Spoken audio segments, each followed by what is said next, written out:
Selamat datang di Megastory, tempat di mana kisah hidup jadi pelajaran dan drama jadi inspirasi. Bersiaplah, karena setiap cerita akan menyentuh hatimu.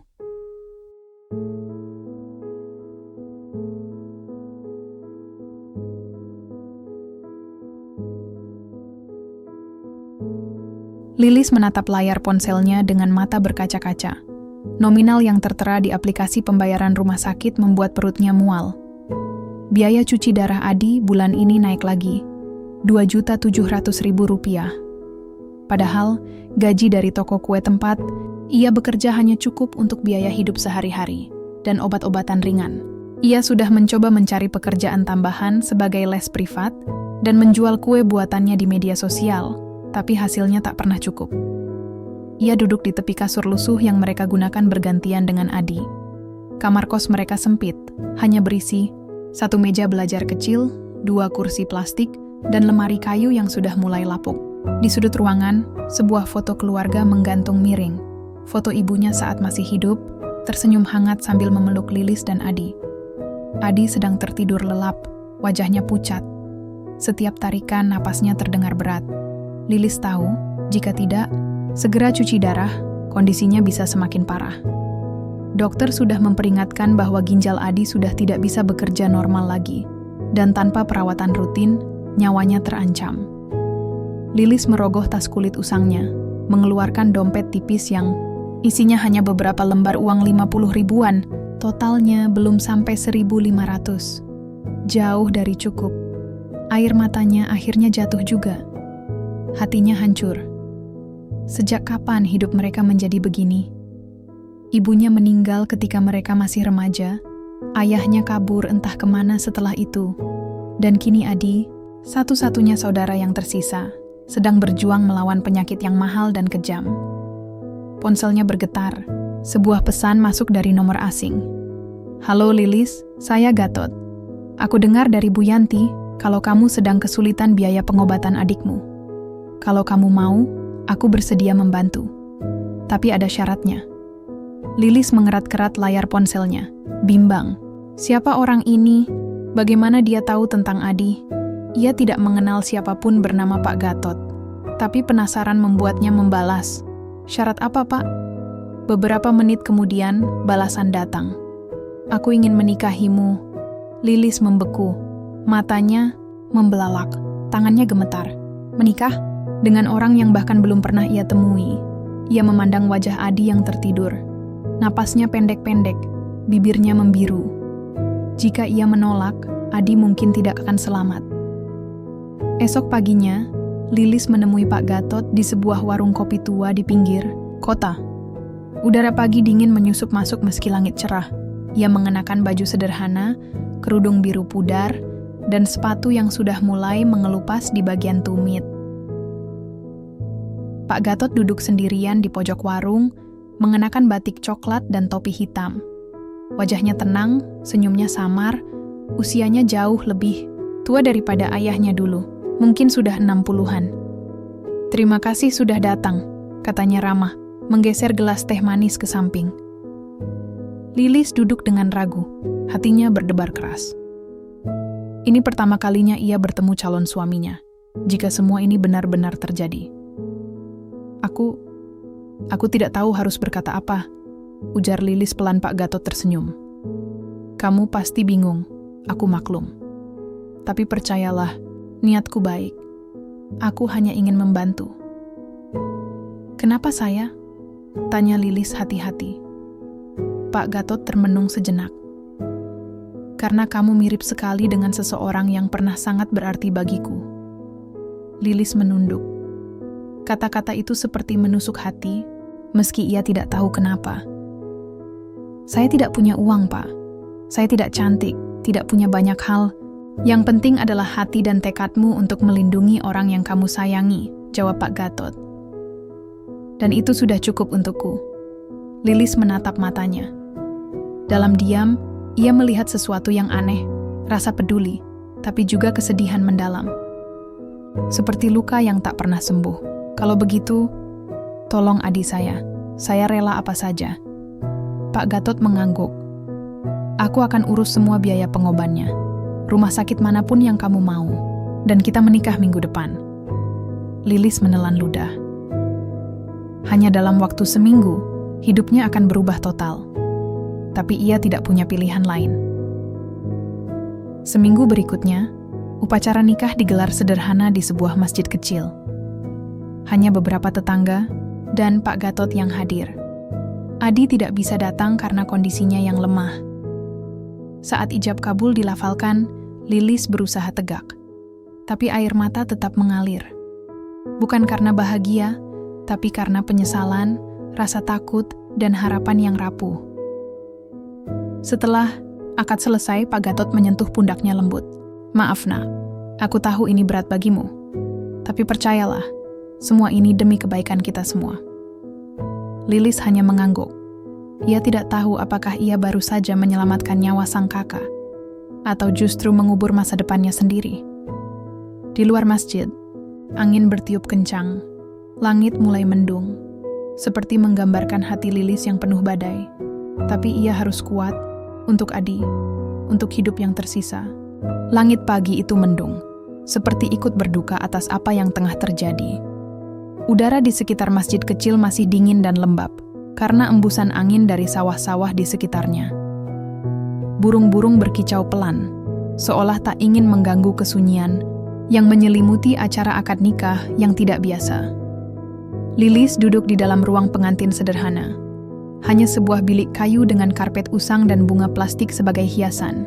Ia memandangi cermin retak di depannya, mencoba merapikan kerudung biru pudarnya. Tapi tangannya gemetar. Rias wajahnya sederhana, hanya bedak tipis dan lipstik pink muda. Tidak ada rasa bahagia yang menyertai hari ini, hanya penyesalan, ketakutan, dan beban yang terasa semakin berat setiap detiknya. Di luar, suara orang-orang mulai ramai. Beberapa tetangga datang, termasuk Bu Yanti, tetangga yang sudah seperti ibu bagi Lilis sejak kematian ibunya.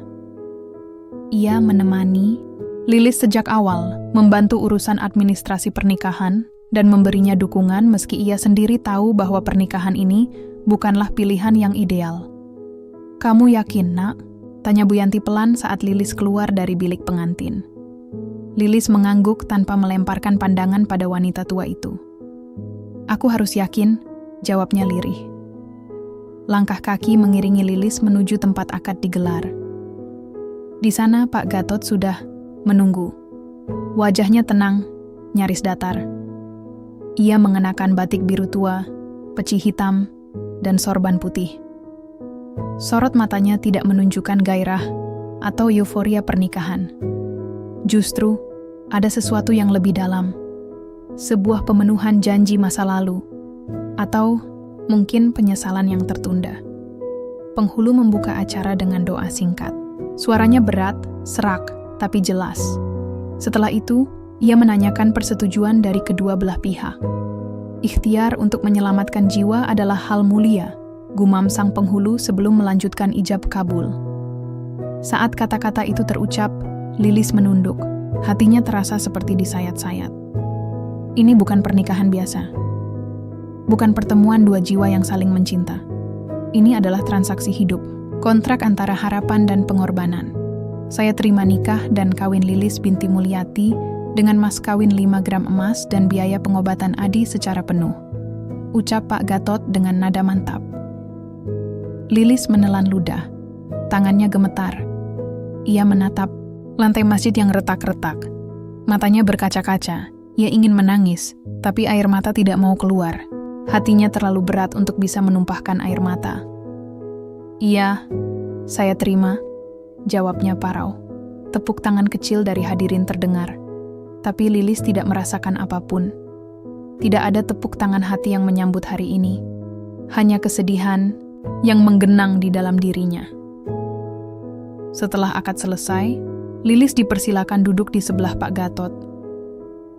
Mereka duduk berdampingan, tapi jarak di antara mereka terasa begitu besar, seakan-akan jurang memisahkan mereka, meski hanya selebar jari.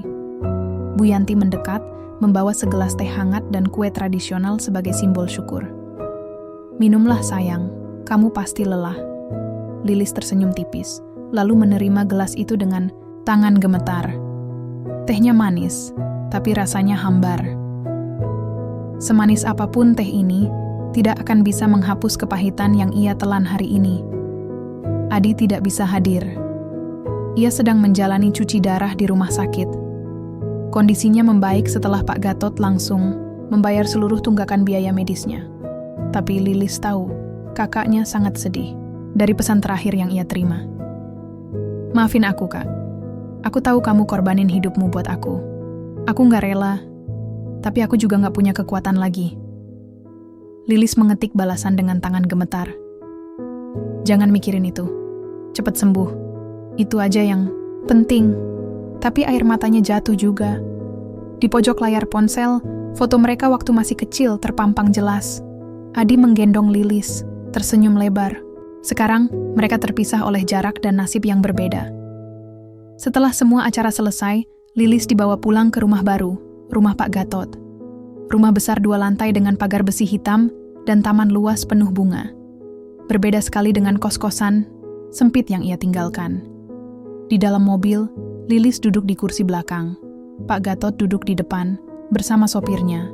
Mereka tidak bicara, hanya suara angin yang masuk dari celah jendela. Saat sampai, Lilis turun dari mobil, langkahnya ragu. Rumah itu terlihat megah tapi dingin, seperti tidak pernah dihuni oleh kebahagiaan. Tirai tebal menutup jendela-jendela besar. Lantainya berkilauan, tapi sunyi. Pak Gatot mempersilakannya masuk. Rumah ini sekarang juga milikmu. Lilis tidak menjawab. Ia hanya melangkah masuk, membawa satu koper kecil berisi pakaian dan barang-barang pribadinya. Kamar yang disediakan untuknya luas, dengan ranjang besar, lemari kayu jati, dan kamar mandi dalam. Tapi Lilis tidak merasa senang. Ia duduk di tepi ranjang, memandangi sekeliling. Segalanya asing, seperti mimpi buruk yang nyata. Pak Gatot mengetuk pintu. "Masuk," sahut Lilis pelan. Ia masuk, membawa secangkir teh hangat. "Ini untukmu. Mudah-mudahan bisa membuatmu rileks." Lilis menerimanya dengan ucapan terima kasih. Tapi ia tidak menyentuh teh itu. Ia hanya menatapnya. "Aku tahu ini berat bagimu," ujar Pak Gatot. "Tapi percayalah, niatku baik. Aku tidak akan menyakitimu." Lilis menatap matanya. Untuk pertama kalinya, ia melihat sedikit keraguan di sana. Seperti jika Pak Gatot juga tidak sepenuhnya yakin dengan pilihannya hari ini. "Kenapa Bapak melakukan ini?" tanya Lilis tiba-tiba. Pak Gatot diam sejenak. Lalu, dengan suara pelan ia menjawab, "Karena aku pernah mencintai ibumu, dan ini cara terakhir yang bisa kulakukan untuk menebus dosa." Lilis membeku. Kata-kata itu seperti petir di siang bolong. Ia tidak menyangka, ia tidak siap. Tapi sebelum ia bisa bertanya lebih lanjut, Pak Gatot sudah berjalan keluar, meninggalkan Lilis sendirian dengan ribuan pertanyaan di hati. Malam itu, Lilis menatap langit-langit kamar besar itu. Matanya terbuka lebar. Tidak bisa tidur. Bayangan wajah Adi, bayangan upacara nikah yang dingin, dan kata-kata Pak Gatot bergema di kepalanya. Apakah ini benar-benar jalan terbaik? Apakah aku pantas dikorbankan seperti ini? Dan siapa sebenarnya Pak Gatot bagi ibuku? Di luar, angin bertiup kencang. Langit mulai diguyur hujan. Tetesan demi tetesan mengetuk jendela kamar, seolah-olah menangis bersamanya. Dan Lilis akhirnya menangis juga. Sendirian, tanpa suara. Pagi pertama Lilis sebagai istri Pak Gatot terasa seperti mimpi buruk yang tak kunjung usai. Ia bangun di ranjang besar dengan spray putih bersih dan bantal lembut yang terlalu empuk untuk kenyamanannya. Sinar matahari pagi menyelinap masuk dari celah tirai tebal berwarna ungu tua, memberikan cahaya redup yang menyeramkan. Lilis duduk perlahan, memijat pelipisnya yang berdenyut. Tidurnya tidak tenang semalam. Bayangan kata-kata Pak Gatot tentang ibunya masih menggema di benaknya. "Aku pernah mencintai ibumu." Kata-kata itu begitu sederhana, tapi dampaknya luar biasa dalam. Membuatnya merasa lebih asing lagi di rumah, Ini rumah yang seharusnya menjadi tempat ia memulai kehidupan baru, tapi justru terasa seperti penjara megah. Ia turun dari ranjang, melangkah ke kamar mandi dalam. Air hangat dari shower membantunya sedikit rileks, tapi tidak cukup untuk menghilangkan beban di hatinya. Setelah mandi dan berpakaian rapi, baju lengan panjang polos dan rok selutut, ia keluar dari kamarnya, siap menghadapi hari tanpa tahu apa yang akan terjadi selanjutnya. Rumah itu sangat sunyi. Lilis turun ke lantai bawah, menuju ruang makan. Di meja sudah tersedia sarapan lengkap, nasi uduk, telur dadar, tumisan sayur, dan teh manis hangat. Namun, tidak ada tanda-tanda Pak Gatot atau pelayan, hanya sebuah catatan kecil di atas piring. Sarapan saja sendiri, aku ada rapat pagi. Jika butuh sesuatu, panggil Bu Rini. Lilis mendesah pelan. Ia duduk dan mulai makan, meskipun selera makannya hilang entah kemana. Suasana rumah terlalu hening, membuat setiap suara sendok yang menyentuh piring terdengar nyaring. Di luar, burung-burung berkicau riang, tapi di dalam, suasana tetap dingin. Setelah selesai makan, Lilis memutuskan untuk menjelajahi rumah. Ia ingin mengenal lingkungan barunya, walau hanya sekadar mencari titik aman baginya untuk bernapas. Rumah itu besar dan luas. Lantai 1 memiliki ruang tamu yang dihiasi sofa kulit hitam besar, meja kopi persegi panjang dengan ukiran kayu eksklusif, dan televisi layar lebar yang jarang digunakan. Di sudut ruang tamu, terdapat rak buku tinggi yang penuh dengan novel, ensiklopedia, dan foto-foto dalam figura. Beberapa foto tampak tua, dengan warna pudar dan pinggiran yang mulai mengelupas. Lilis mengambil salah satu foto. Di dalamnya terlihat seorang wanita muda berambut panjang dan senyum manis, berdiri di depan rumah besar, mungkin rumah ini. Di belakangnya, seorang pria berjas hitam dan peci tersenyum lebar. Pria itu, Lilis menelan ludah. Itu adalah Pak Gatot, tapi jauh lebih muda dan bercahaya. Di balik figura terdapat secarik kertas kecil. Dengan tangan gemetar, Lilis membacanya. Untukmu, sayang. Semoga kita bisa kembali seperti ini suatu hari nanti. G. Lilis meletakkan foto itu kembali dengan cepat, seolah-olah menyentuhnya terlalu lama akan membawa kenangan buruk yang tidak ia inginkan. Ia berjalan ke arah tangga, naik ke lantai 2. Di sana, ia menemukan ruang kerja Pak Gatot. Pintu terbuka sedikit. Lilis ragu-ragu, tapi rasa penasaran mengalahkan kehatiannya. Ia mendorong pintu perlahan. Ruangan itu gelap karena tirai tertutup rapat. Di tengah ruangan, sebuah meja besar dari kayu jati berdiri kokoh. Di atasnya, tumpukan dokumen, laptop, dan beberapa foto dalam figura. Yang paling menonjol adalah foto yang sama dengan yang ia lihat di bawah tadi. Wanita itu dan Pak Gatot. Lilis mendekat. Ia melihat foto itu lebih dekat. Matanya menyipit. Ada sesuatu yang familiar pada wajah wanita itu. Sorot matanya, bentuk hidungnya, senyumnya, semua itu begitu mirip dengannya. Jantungnya berdebar keras. Apakah mungkin? Langkah kaki tiba-tiba terdengar di koridor. Lilis langsung mundur, hampir saja menjatuhkan figura jika tidak ditahan oleh tangannya. Ia berlari keluar dari ruang kerja, menutup pintu perlahan, lalu berjalan menuju tangga. Namun, ternyata bukan Pak Gatot yang datang. Seorang wanita paruh baya dengan seragam pramuwisma menyapanya. Selamat pagi Bu Lilis, sapanya sopan. Saya, Bu Rini, pembantu rumah tangga di sini. Bapak sudah pesan agar saya siap membantu Anda. Oh, iya, terima kasih, jawab Lilis, mencoba tersenyum.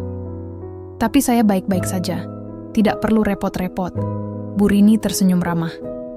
Bapak bilang kalau Anda pasti malu-malu awalnya. Tapi jangan sungkan ya, saya di sini untuk membantu. Lilis mengangguk lalu berjalan kembali ke kamarnya. Hatinya tidak tenang. Foto itu, kata-kata itu, dan kesan bahwa Pak Gatot mengenal ibunya lebih dari sekadar kenalan biasa. Semua itu membuatnya resah. Hari demi hari berlalu, dan hubungan antara Lilis dan Pak Gatot tetap dingin. Mereka tidak saling menghindar, tapi ia juga tidak pernah ada benar-benar dekat. Mereka makan bersama, tapi tidak ada percakapan. Malam hari, Mereka tidur di kamar yang berbeda. Pak Gatot selalu sibuk dengan pekerjaannya atau duduk di ruang kerjanya, membaca buku tebal atau menatap foto lama itu. Satu-satunya orang yang membuat Lilis merasa sedikit nyaman adalah Bu Rini. Wanita itu ramah, pengertian, dan sering menyelipkan cerita-cerita ringan saat membersihkan rumah atau menyiapkan makanan. Ayah Bapak Gatot dulu pemilik pabrik gula besar, cerita Bu Rini suatu sore sambil menyetrika baju. Tapi setelah beliau meninggal, bisnisnya sempat kolaps. Bapak Gatot harus susah payah membangun ulang. Sekarang, beliau punya banyak cabang perusahaan. Lilis mendengarkan tanpa komentar. Ia hanya duduk di pojok ruang keluarga, mencoba menjahit ujung bajunya yang sobek. Dulunya, Bapak Gatot punya pacar, lanjut Bu Rini. Tapi hubungan mereka diputus paksa oleh keluarganya. Perempuan itu entah kemana. Kabarnya menikah dengan orang biasa, lalu pindah ke desa. Sampai sekarang belum ada kabar. Lilis menegakkan kepala. Kapan itu terjadi? Bu Rini berpikir sejenak. Mungkin sekitar 28 tahun lalu, kurang lebih waktu Bapak Gatot umur 35-an. Dia sempat depresi berat setelah itu. Bahkan sempat pergi ke luar negeri selama bertahun-tahun. Lilis menunduk lagi. Ibunya lahir tahun 1974. Artinya, 28 tahun yang lalu adalah sekitar tahun 1996, 2 tahun sebelum ia lahir. Perhitungan itu membuat dadanya sesak. Apakah mungkin? Beberapa hari setelah itu, Lilis nekat masuk ke ruang kerja Pak Gatot saat ia sedang pergi. Ia membuka laci meja kerjanya satu persatu, mencari dokumen atau surat yang bisa mengungkap hubungan antara Pak Gatot dan ibunya. Di laci ketiga, ia menemukan sebuah amplop coklat tua. Di dalamnya terdapat surat tulisan tangan dengan tinta biru yang mulai memudar. Surat itu ditulis oleh ibunya. Isinya membuat Lilis menangis diam-diam. "Gatot, maafkan aku. Aku tidak punya pilihan. Keluargamu tidak mau menerimaku. Aku dipaksa pergi. Aku harap kamu bahagia. Aku akan selalu mengingatmu sampai akhir hayatku. Mulyati." Nama ibunya tercantum jelas.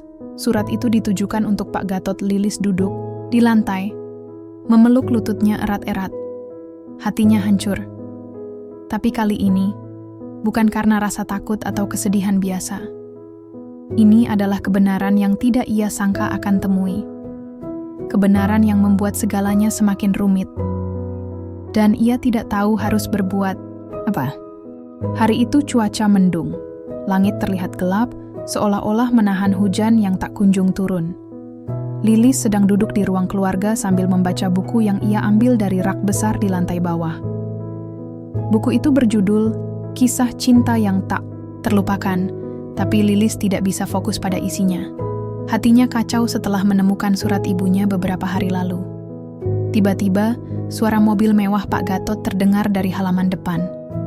Lilis mengintip dari balik tirai jendela. Ia melihat Pak Gatot keluar dari rumah dengan langkah cepat dan tenang.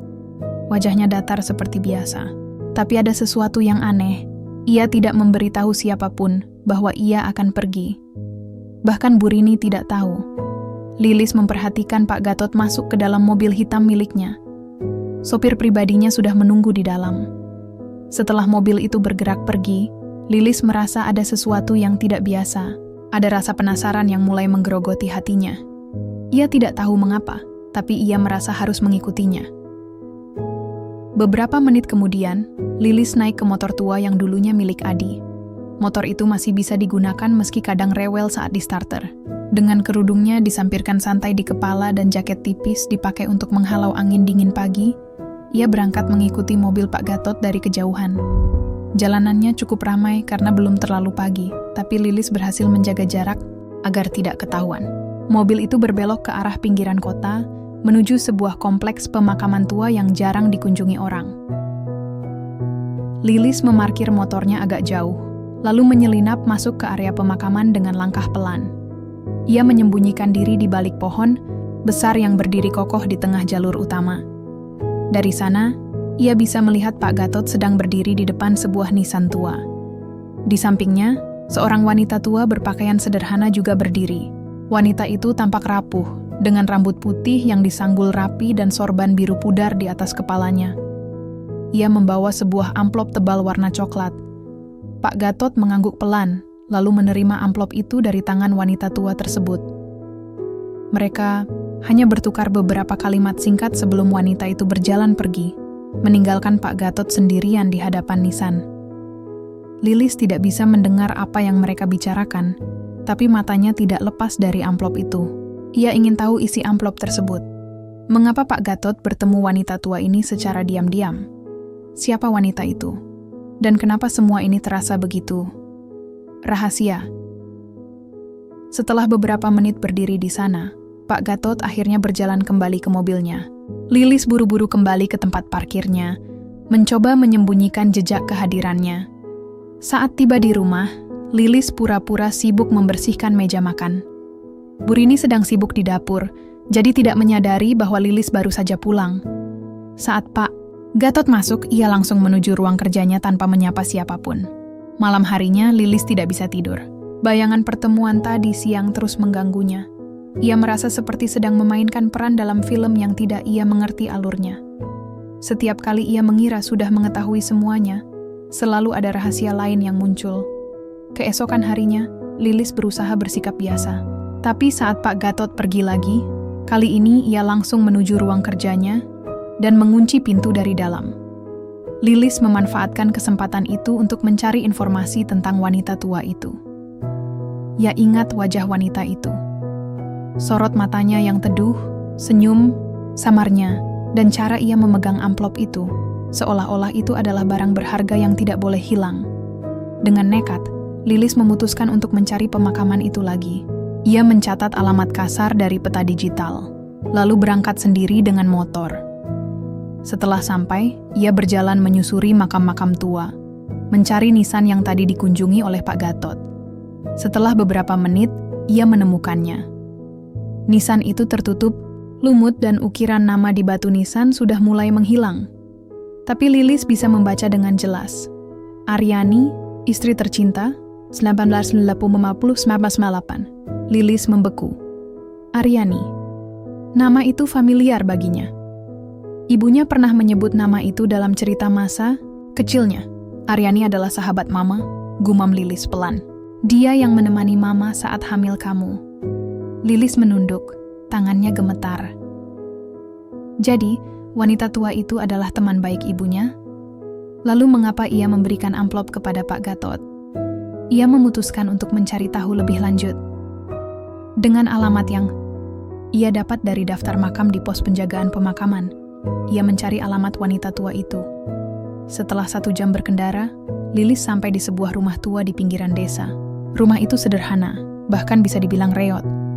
Atapnya bocor di beberapa titik, dan pagar kayunya sudah lapuk dimakan usia. Lilis mengetuk pintu. Beberapa detik kemudian, wanita tua itu membuka pintu. Matanya membesar saat melihat Lilis. "Anda, siapa?" tanyanya ragu-ragu. Lilis menarik napas panjang.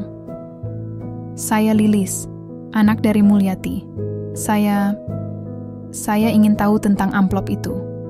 Wanita itu terdiam. Lalu, dengan suara serak, ia menjawab, "Masuklah, Nak. Aku rasa sudah saatnya kamu tahu." Di dalam rumah yang sempit dan sederhana itu, Lilis duduk di kursi plastik bekas sambil menyeruput teh hangat yang diberikan oleh wanita tua itu. Namanya Nyai Aryani.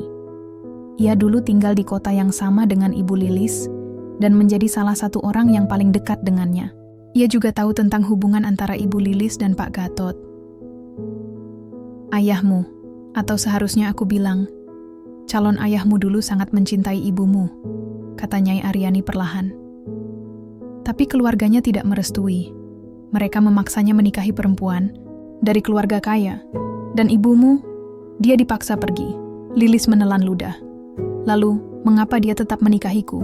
Nyai Aryani menatap mata Lilis dengan pandangan penuh arti. "Karena ia percaya bahwa kamu adalah anak dari hubungan mereka yang sebenarnya. Dia percaya bahwa ibumu tidak benar-benar menikah dengan ayahmu, tapi hanya menggunakan status itu sebagai tameng." Lilis membeku. Kata-kata itu membuat dunianya berputar. Jika itu benar, maka Pak Gatot bukan hanya mantan kekasih ibunya, tapi mungkin juga ayah kandungnya. Dan amplop ini, Nyai Aryani menyerahkan amplop coklat yang sama yang tadi diberikan kepada Pak Gatot. Isinya adalah foto ibumu saat muda, dan dokumen yang membuktikan bahwa kamu adalah darah daging Pak Gatot. Lilis menerima amplop itu dengan tangan gemetar. Di dalamnya, ia menemukan foto ibunya saat masih muda, cantik, tersenyum manis, dan memegang tangan seorang pria yang sangat mirip dengannya. Di samping foto itu, ada salinan surat hasil tes DNA dari laboratorium lama. Lilis tidak bisa menahan air matanya lagi. Hatinya hancur. Bukan karena kesedihan biasa, tapi karena beban kebenaran yang akhirnya terbongkar. Saat kembali ke rumah, Lilis tidak bisa langsung menghadapi Pak Gatot. Ia menyimpan amplop itu di dalam laci kamarnya, membiarkan pikiran dan perasaannya tenang terlebih dahulu. Tapi ia tahu, suatu hari nanti, ia harus mengungkap semuanya. Karena sekarang, ia bukan hanya istri, Pak Gatot ia juga mungkin anak perempuannya. Lilis duduk termenung di pinggir ranjang besar itu. Amplop coklat tua berisi foto dan dokumen masih dalam genggamannya. Tangannya gemetar, matanya berkaca-kaca.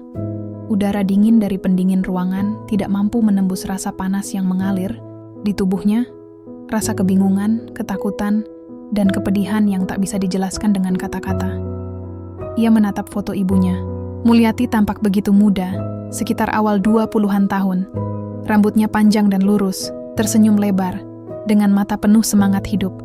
Di sampingnya berdiri seorang pria dengan wajah yang sangat familiar, Pak Gatot, tapi jauh lebih muda, lebih ringan, dan jauh lebih bahagia.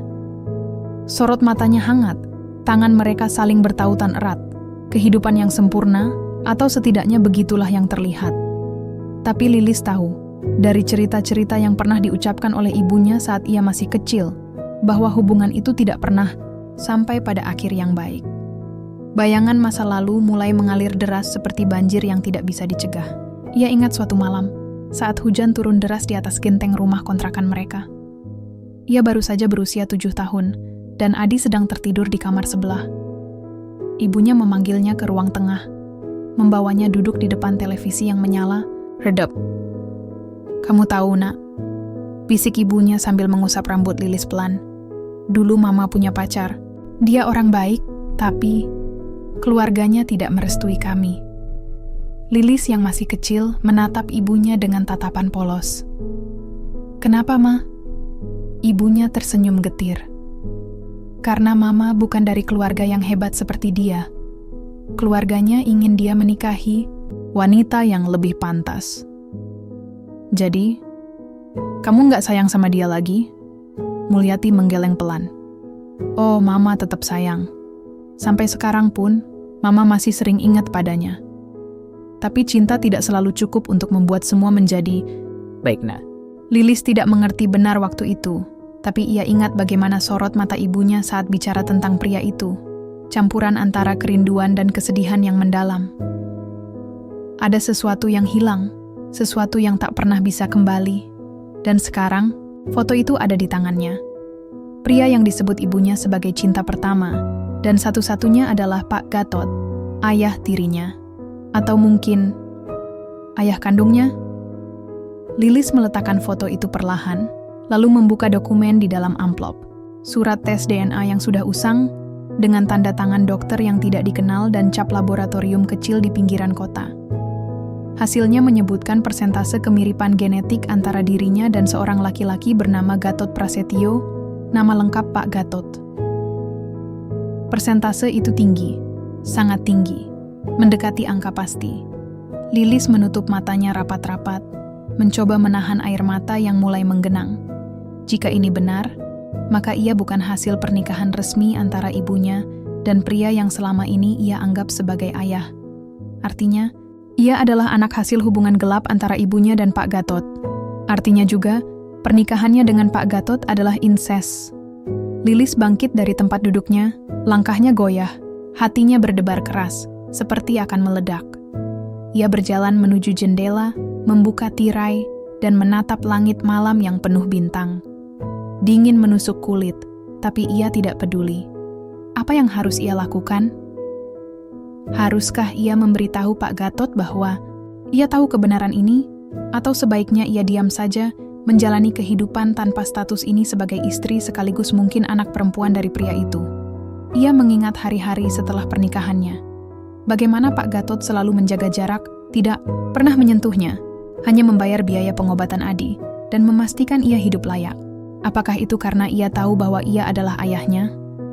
Apakah semua ini adalah cara bagi Pak Gatot untuk menebus dosa? Dan jika benar, apakah ia pantas dikorbankan seperti ini? Keesokan paginya, Lilis tidak keluar dari kamarnya. Ia hanya duduk di tepi, ranjang, memandangi foto ibunya, berusaha menemukan jawaban yang tidak datang-datang. Bu Rini mengetuk pintu beberapa kali, menanyakan apakah ia sakit. Lilis hanya menjawab singkat bahwa ia butuh istirahat. Saat siang menjelang, suara mobil Pak Gatot terdengar dari halaman. Lilis mendengar langkah-langkahnya masuk ke dalam rumah, lalu menuju ruang kerja seperti biasa. Lilis mengambil napas dalam-dalam. Ini saatnya. Ia harus menghadapinya. Dengan amplop itu dalam genggaman, ia berjalan menuju ruang kerja Pak Gatot. Ia mengetuk pintu. "Masuk," jawab suara dalam dari dalam. Lilis membuka pintu.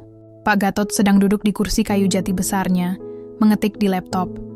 Saat melihat Lilis, ia langsung menutup laptopnya. "Ada apa?" tanyanya tenang. Lilis menutup pintu dari dalam. Lalu, dengan tangan gemetar, ia meletakkan amplop itu di atas meja. "Aku tahu kebenarannya," ujarnya pelan tapi tegas. Pak Gatot menatap amplop itu, wajahnya memucat. Ia menelan ludah. "Dari mana kamu dapat ini?" "Dari Nyai Aryani. Aku pergi ke rumahnya. Aku juga pergi ke makam Ibu Aryani. Aku tahu semuanya." Pak Gatot menutup matanya sejenak, napasnya berat. Setelah beberapa detik, ia membuka matanya lagi, dan Lilis bisa melihat air mata yang hampir jatuh. "Kalau begitu, kamu juga tahu bahwa aku mungkin ayahmu." Lilis menatapnya dengan tatapan kosong. "Aku juga tidak tahu harus merasa apa. Marah, sedih, benci, atau bersyukur?" Pak Gatot menghela napas panjang. "Aku tidak pernah berharap kamu akan tahu ini, Lilis. Aku hanya ingin membantumu, menjadi dekat denganmu, mengenalmu. Karena bagiku, kamu bukan hanya istri. Kamu adalah darah dagingku sendiri." Lilis menunduk. Air matanya akhirnya jatuh juga. "Tapi kenapa? Kenapa kamu menikahiku? Padahal kamu tahu ini salah." Pak Gatot menggeleng pelan. "Aku tidak tahu harus bagaimana lagi. Aku melihatmu dan aku melihat Mulyati. Aku melihat keberanian, kasih sayang, dan keteguhan yang sama. Aku tidak bisa hanya diam dan membiarkanmu menderita. Aku ingin membantu. Dan aku ingin menebus kesalahanku di masa lalu." Lilis menutup wajahnya dengan kedua tangan. Hatinya hancur. Ia tidak marah, tapi juga tidak bisa memaafkan begitu saja. "Ini tidak benar," desisnya. "Ini semua tidak benar." Pak Gatot menatapnya dengan pandangan penuh penyesalan. "Aku tahu, tapi inilah kenyataannya. Aku tidak bisa mengubah masa lalu. Yang bisa aku lakukan hanya memperbaiki masa depanmu sekarang." Lilis mengangkat kepala, matanya berkaca-kaca. "Tapi bagaimana caraku menjalani hidup ini, Pak? Bagaimana aku bisa percaya lagi padamu setelah semua ini?" Pak Gatot tidak menjawab. Ia hanya menatap Lilis dengan pandangan yang sulit digambarkan, campuran antara cinta, penyesalan, dan kerinduan yang tak terpenuhi.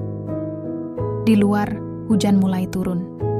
Tetesan demi tetesan membasahi atap rumah besar itu, seolah-olah ikut menangis atas segala rahasia yang telah terbongkar. Dan dalam sunyi ruang kerja itu, sebuah hubungan yang tidak jelas batasnya mulai runtuh, atau mungkin baru saja dimulai. Hujan deras mengguyur kota sejak pagi. Langit gelap, awan tebal menutupi matahari seperti menyembunyikan sesuatu yang besar. Seolah-olah alam pun tahu bahwa hari ini adalah hari di mana rahasia-rahasia lama akan terbongkar satu persatu. Lilis duduk di ruang kerja Pak Gatot. Jari-jarinya masih gemetar meski ia sudah mencoba untuk bersikap tenang. Amplop coklat itu masih berada di atas meja kayu jati besar yang mengkilat, membawa bukti tak terbantahkan tentang hubungan kelam antara dirinya dan pria tua yang selama ini ia anggap sebagai suami, dan mungkin juga ayahnya. Pak Gatot duduk di hadapannya, wajahnya tegang, matanya sembab, seakan-akan ia telah menunggu detik-detik ini sejak awal. Ia tidak membuka amplop itu, karena ia tahu isinya. Ia hanya memandang Lilis dengan tatapan yang sulit dijelaskan. Penyesalan, rasa takut, dan kepedihan yang tertahan selama bertahun-tahun. "Kenapa kamu menikahiku?" tanya Lilis akhirnya. Suaranya parau tapi tegas. "Kenapa harus aku? Kenapa kamu tidak jujur dari awal?" Pak Gatot menarik napas dalam-dalam. Tangannya mengusap wajahnya sejenak sebelum menjawab. Aku tidak tahu bagaimana lagi. Aku melihatmu, dan aku melihat Mulyati. Kecantikan hatimu, keteguhanmu, bahkan caramu melindungi Adi, semua itu membuatku merasa kembali padanya." Lilis mendengus pelan, air matanya mulai menggenang. "Jadi kamu menikahiku hanya karena aku mirip dengan ibuku? Kamu pikir itu cukup untuk membuat pernikahan ini benar?" "Aku tidak menikahimu hanya karena itu," jawab Pak Gatot cepat. "Aku menikahimu karena aku merasa berkewajiban. Aku meninggalkan Mulyati dulu. Aku biarkan dia pergi sendirian, tanpa dukungan, tanpa uang, tanpa harapan. Dan aku tidak bisa membiarkan hal yang sama terjadi padamu." Lilis mengepal tangannya erat. "Tapi ini salah. Ini bukan cara yang benar untuk menebus dosa." Pak Gatot menghela napas, pandangannya menunduk. "Aku tahu, tapi waktu itu aku putus asa. Aku melihatmu hancur karena kondisi Adi, dan aku tidak bisa diam saja. Aku ingin membantu, tapi aku juga ingin dekat denganmu. Ingin mengenal anakku sendiri." Kata-kata itu menusuk hati Lilis seperti pisau tajam. "Anakmu? Jadi kamu mengakui itu sekarang?" Pak Gatot mengangguk perlahan. "Aku tidak pernah meragukan itu. Hasil tes DNA itu benar. Aku dan Mulyati, kami sempat bersama sebelum dia dipaksa pergi. Aku yakin, kamu adalah darah dagingku." Lilis menggeleng, air matanya jatuh satu persatu. "Ini tidak masuk akal. Kamu tahu betapa hancurnya aku setelah Mama meninggal, dan kamu malah menggunakan perasaanku untuk menikahiku? Bagaimana kamu bisa begitu egois? Aku tidak bermaksud seperti itu," seru Pak Gatot. Kali ini suaranya sedikit lebih keras. Ia berdiri dari kursinya, langkahnya mendekati Lilis. "Aku hanya ingin memberimu kesempatan hidup yang layak. Aku ingin kamu bisa fokus pada Adi tanpa khawatir soal uang. Aku ingin kamu bahagia." Lilis bangkit berdiri juga, menatap Pak Gatot dengan amarah yang mulai meluap. "Dan kamu pikir dengan menikahiku secara diam-diam, menyembunyikan identitasmu sebagai ayahku, itu adalah cara yang tepat untuk membuatku bahagia? Kamu pikir aku akan senang menjadi istri sekaligus mungkin anak dari orang yang sama?" Pak Gatot tidak menjawab. Ia hanya menatap Lilis, matanya berkaca-kaca. Aku tidak tahu harus bagaimana lagi. Kamu bisa saja jujur dari awal. Kamu bisa bilang kalau kamu ayahku, dan kamu bersedia membantu Adi tanpa syarat apapun. Tapi kamu memilih jalur ini, jalur yang membuatku merasa seperti sebuah transaksi." Pak Gatot menutup matanya sejenak, menahan air mata. Aku takut kamu akan membenciku jika tahu kebenarannya. Aku takut kamu akan pergi. Aku takut kehilangan satu-satunya sisa dari Mulyati yang tersisa di dunia ini." Lilis terdiam.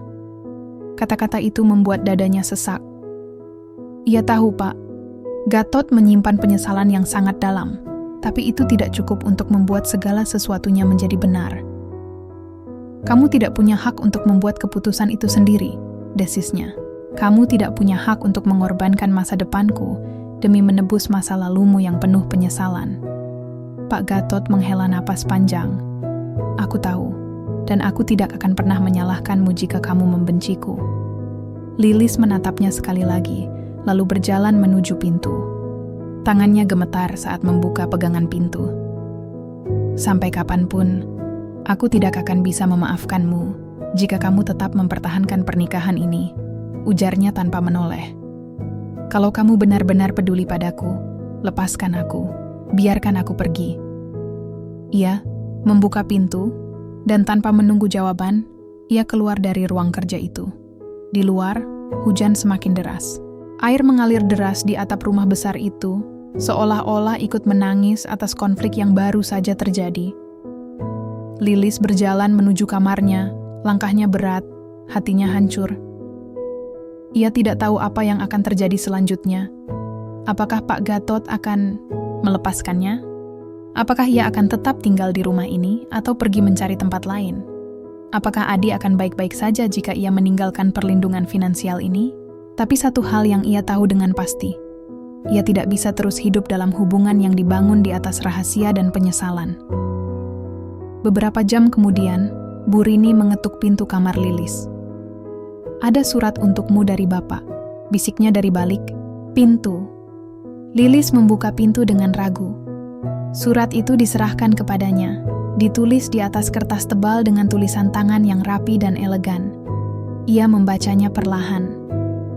"Lilis, aku tidak punya hak untuk memohon maaf. Aku juga tidak punya hak untuk memintamu tetap di sisiku. Tapi izinkan aku melakukan satu hal untukmu. Aku akan mencabut pernikahan kita. Aku akan menyelesaikan semua biaya pengobatan Adi tanpa syarat. Aku akan mengirimmu uang bulanan agar kamu bisa hidup layak. Aku hanya ingin kamu tahu bahwa sejak pertama kali melihatmu, hatiku telah luluh. Aku bangga memiliki anak sepertimu. Maafkan aku, Nak, Ayah."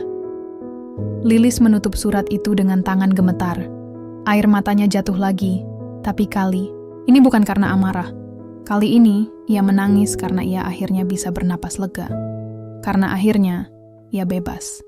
Setelah surat itu ditulis, suasana di rumah besar itu berubah drastis.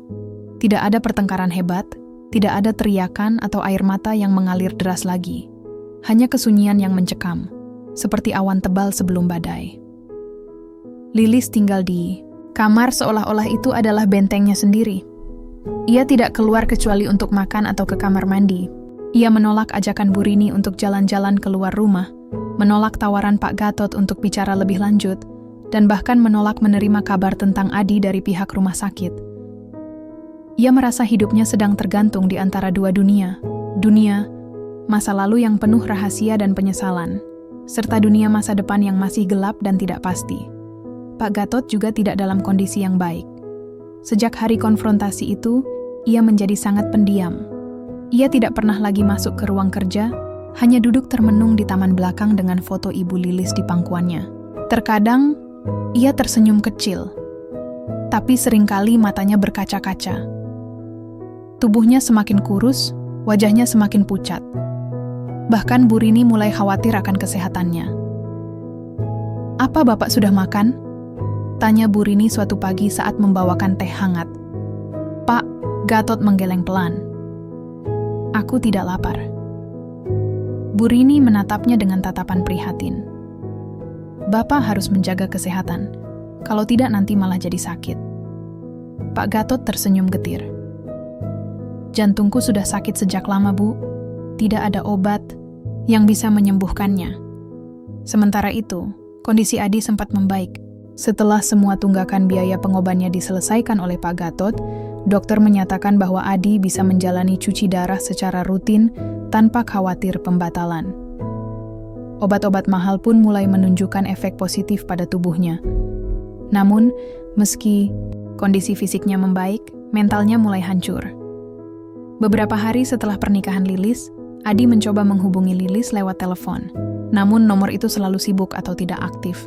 Pesan-pesan yang dikirimnya juga tidak dibalas. Hingga akhirnya Adi meminta bantuan salah satu perawat untuk datang ke rumah Pak Gatot. "Saya cuma ingin melihat kakak saya," kata Adi dengan suara parau saat sampai di halaman rumah besar itu. Lilis membuka pintu dengan wajah kaget. "Adi, kamu kok di sini?" Adi menatap Lilis dengan tatapan penuh penyesalan. "Kak, Aku minta maaf.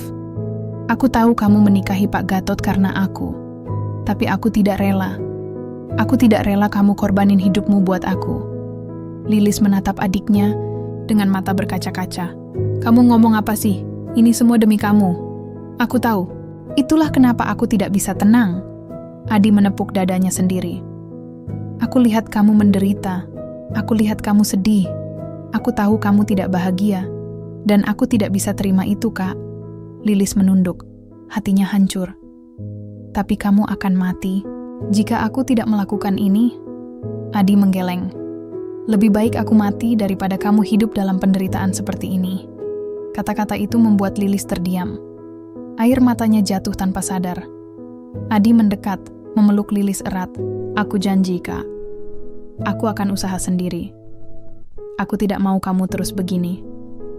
Aku tidak mau kamu terus tinggal di tempat ini. Lilis membalas pelukan itu dengan tangan gemetar.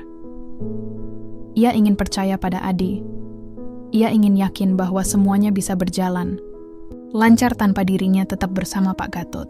Tapi ia takut. Takut kehilangan Adi. Takut tidak punya uang lagi. Takut semua kembali ke titik awal. Beberapa minggu berlalu. Hubungan antara Lilis dan Pak Gatot semakin renggang. Mereka hampir tidak pernah bertemu. Jika mereka saling bersua, mereka hanya saling menatap sekilas, lalu berpura-pura sibuk dengan urusan masing-masing. Pak Gatot mulai jarang keluar kamar. Ia menghabiskan waktu membaca buku lama, menatap foto-foto masa lalu, atau sekadar tidur. Kondisinya semakin buruk. Ia mulai mengalami sesak napas dan nyeri dada yang sering kambuh. Bu Rini mencoba membujuknya untuk ke dokter, tapi Pak Gatot menolak. Aku sudah tua, katanya. Dan hatiku sudah rusak sejak lama. Tidak ada gunanya lagi. Suatu malam, Lilis bangun karena mendengar suara ribut dari lantai bawah. Ia cepat-cepat turun dan melihat Bu Rini sedang membantu Pak Gatot yang tampak kesakitan. Bapak tiba-tiba kesakitan di dada, ujar Bu Rini panik. Dia susah napas. Lilis langsung memanggil ambulans.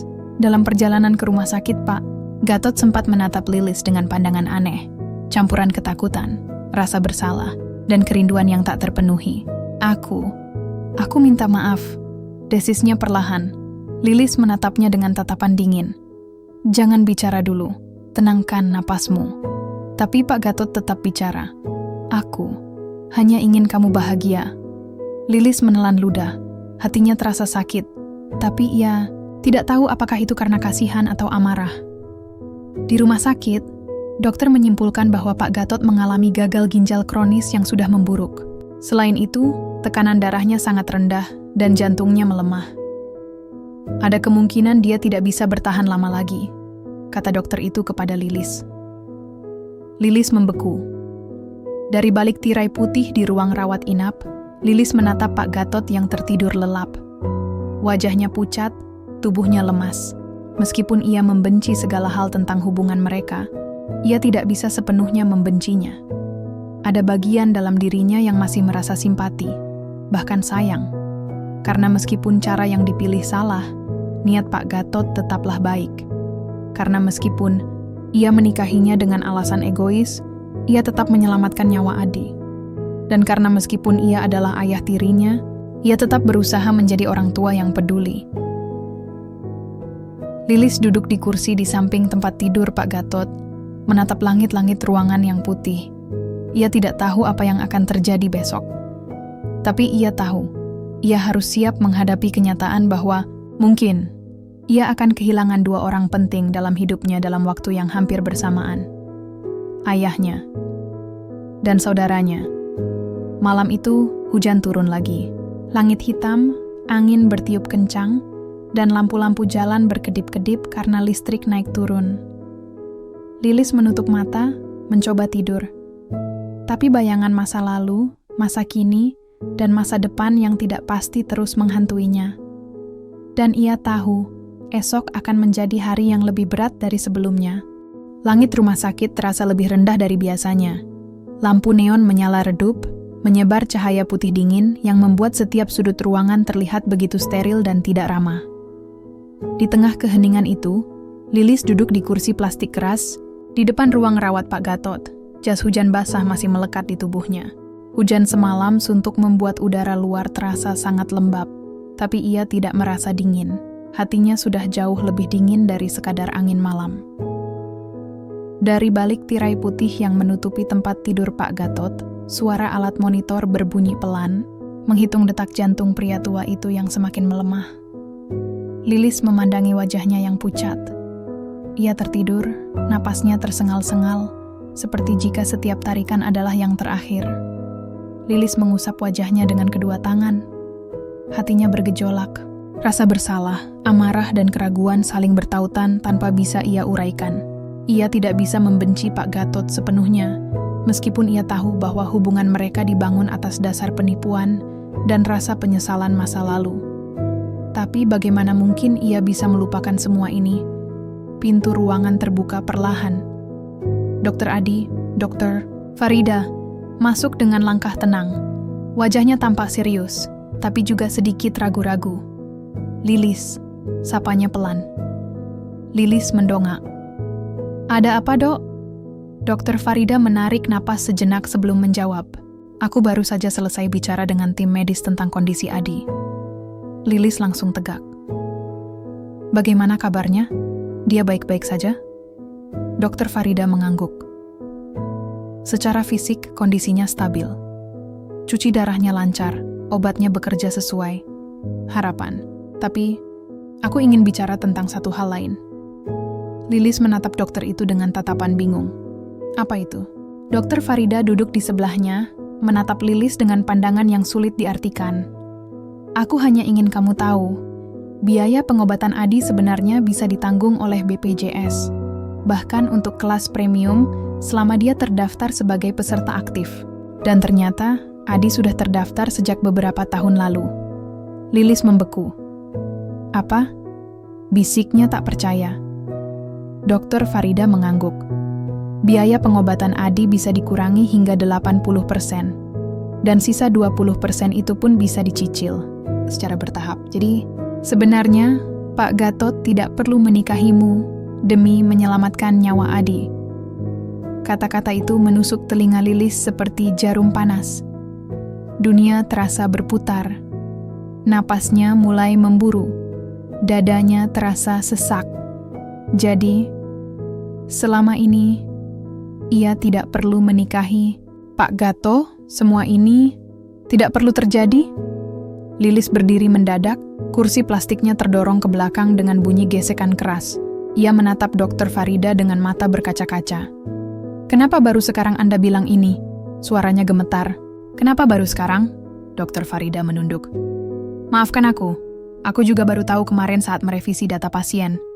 Kami sempat bingung karena sistem BPJS Adi aktif, tapi pembayaran tetap dilakukan secara penuh oleh Pak Gatot. Aku coba telusuri dan ternyata memang bisa menggunakan program itu. Lilis mengepal tangannya erat-erat. Air matanya jatuh tanpa sadar. Jadi selama ini, Pak Gatot bohong padaku. Dia pura-pura menyelamatkanku. Tapi sebenarnya hanya mencari alasan untuk menikahiku. Dokter Farida tidak menjawab. Ia hanya menatap Lilis dengan tatapan prihatin. Lilis mundur selangkah, lalu berlari keluar dari ruangan. Tangga turun, koridor panjang, pintu keluar. Semua terasa seperti mimpi buruk yang tidak akan berakhir. Saat sampai di luar rumah sakit, hujan sudah reda.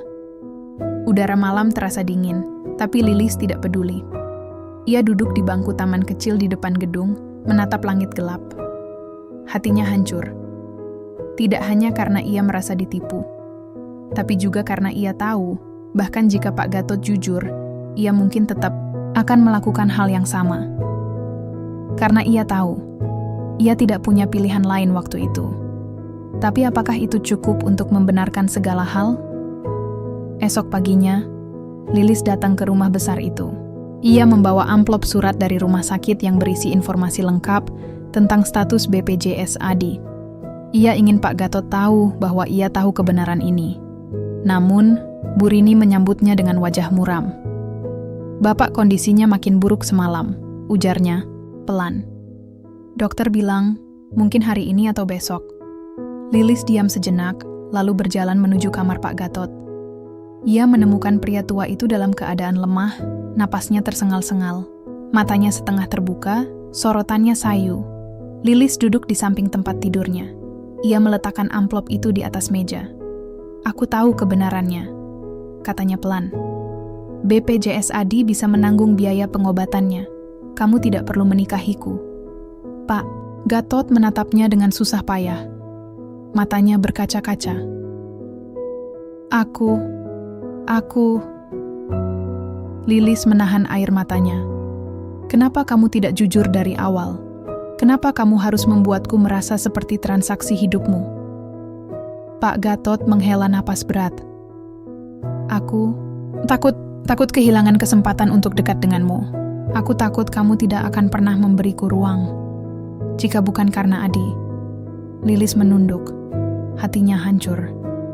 Bukan karena marah, tapi karena ia tahu Pak Gatot benar-benar mencintainya, meski caranya salah. "Aku tidak bisa memaafkanmu sekarang," desisnya. "Tapi aku juga tidak bisa membencimu. Aku bingung, Pak. Aku bingung harus merasa apa." Pak Gatot tersenyum samar. "Cukup. Kamu bahagia. Itu saja sudah cukup untukku." Lilis menatapnya. Untuk pertama kalinya, ia melihat pria itu bukan sebagai suami, bukan sebagai ayah tirinya, tapi sebagai manusia tua yang penuh penyesalan dan kerinduan. Dan ia tahu, waktu mereka tinggal sedikit. Malam itu, Lilis tetap di samping Pak Gatot. Mereka tidak banyak bicara, hanya duduk berdampingan, saling menemani dalam kesunyian.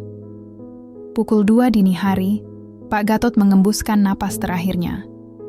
Alat monitor berbunyi panjang, lalu mati. Lilis memegang tangan pria tua itu, yang kini sudah tidak hangat. Lagi, air matanya jatuh tanpa sadar. Ia tidak tahu apakah ia sedang menangisi kepergiannya, atau akhir dari sebuah rahasia yang selama ini mengikat mereka. Keesokan harinya, upacara pemakaman digelar. Adi ikut hadir, meskipun masih lemah. Ia memeluk Lilis erat. "Kamu gak sendirian lagi, Kak," bisiknya. "Aku akan usaha sendiri. Aku janji." Lilis mengangguk, lalu menatap batu nisan Pak Gatot. "Terima kasih," gumamnya pelan, "untuk segala hal. Karena meskipun cara yang dipilih salah, hati yang mendorongnya adalah cinta. Dan cinta, meskipun salah arah, tetaplah cinta." Malam itu, setelah pemakaman Pak Gatot, Lilis kembali ke rumah besar itu sendirian. Adi sudah pulang ke rumah sakit karena kondisinya yang mulai memburuk lagi. Bu Rini menawarkan untuk mengantarnya, tapi Lilis menolak dengan lembut.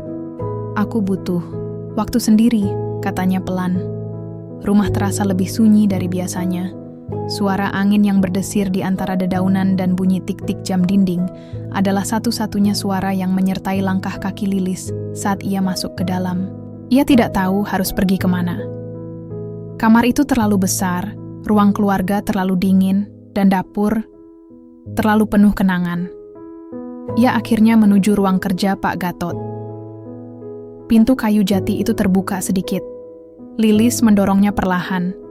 Di dalam, segalanya masih seperti seminggu lalu. Meja kerja rapi, buku-buku tersusun di rak, foto ibunya masih berdiri di atas meja. Tapi kali ini, sorotannya tidak membuat Lilis merasa sedih atau marah. Hanya kosong. Ia duduk di kursi kulit hitam besar, itu menatap sekeliling.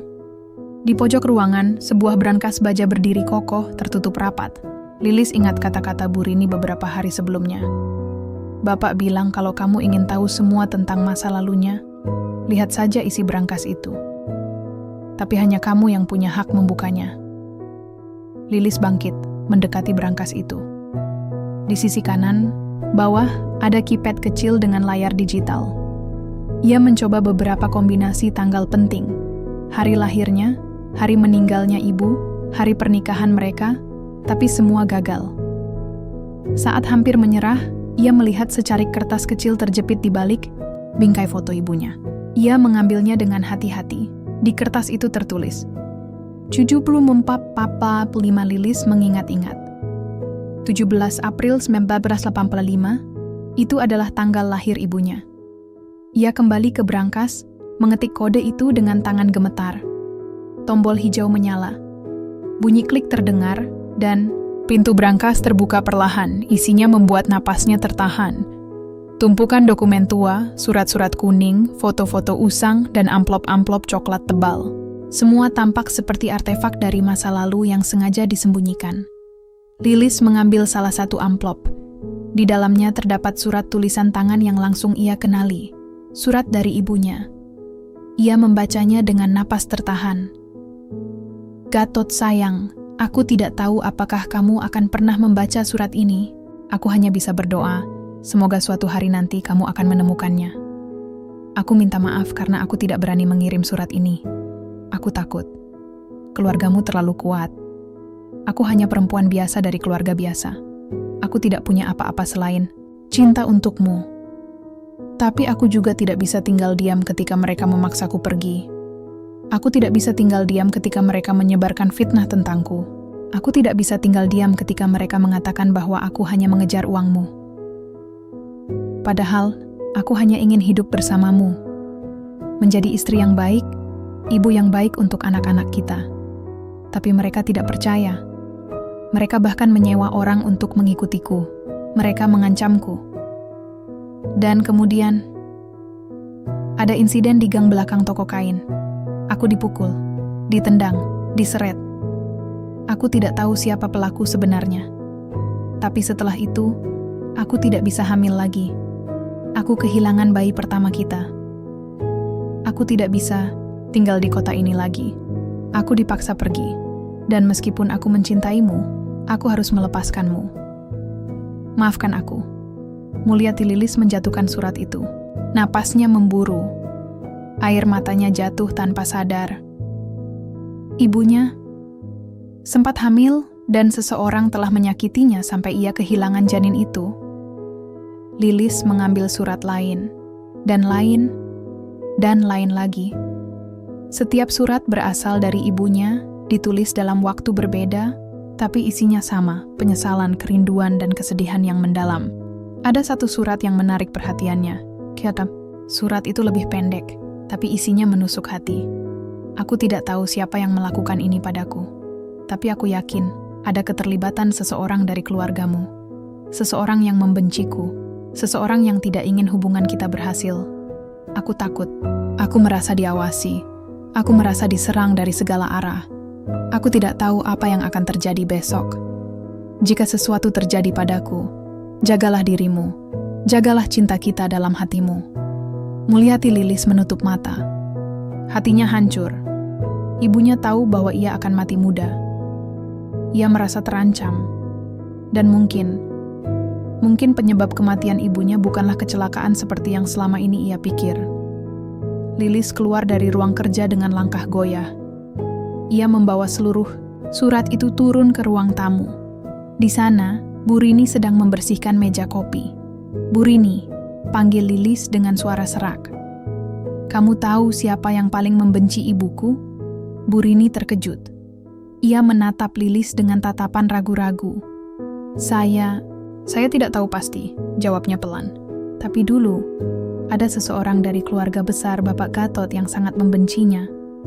Seorang wanita, saudara sepupu Bapak Gatot, namanya Nyonya Ratna. Lilis membeku. Nyonya Ratna? Bu Rini mengangguk. Dia sangat konservatif. Dia bilang, Bapak Gatot tidak pantas menikahi perempuan dari keluarga biasa. Dia bahkan pernah datang ke rumah ibumu dan mengancamnya secara langsung. Lilis menelan ludah. Apakah dia yang menyebabkan ibuku meninggal? Bu Rini tidak menjawab. Ia hanya menunduk. Saya tidak bisa bicara lebih lanjut. Tapi, jika kamu ingin tahu lebih banyak, carilah Nyonya Ratna. Dia masih tinggal di kota ini. Lilis tidak membuang waktu. Ia mencari alamat Nyonya Ratna dari arsip lama yang ia temukan di lemari bawah tangga. Setelah menemukannya, ia naik ke motornya dan langsung berangkat. Beberapa jam kemudian, ia sampai di sebuah rumah besar di pinggiran kota. Rumah itu megah, tapi terkesan angker. Pagar besi hitam tinggi mengelilingi halaman yang penuh bunga mawar merah. Lilis mengetuk pintu utama. Beberapa detik kemudian, seorang wanita paruh baya membuka pintu. Usianya mungkin sekitar 70-an, tubuhnya kurus, wajahnya tegas, matanya tajam. "Siapa kamu?" tanyanya dingin. Lilis menatapnya lurus-lurus. "Nama saya Lilis. Saya anak dari Mulyati. Saya ingin bicara dengan Anda." Wajah Nyonya Ratna langsung berubah. Sorot matanya menjadi gelap. "Kamu anak dari perempuan itu?" Lilis mengangguk. "Ya. Dan saya ingin tahu, apa benar Anda membunuh ibu saya?" Nyonya Ratna tidak menjawab. Ia hanya menatap Lilis dengan pandangan dingin.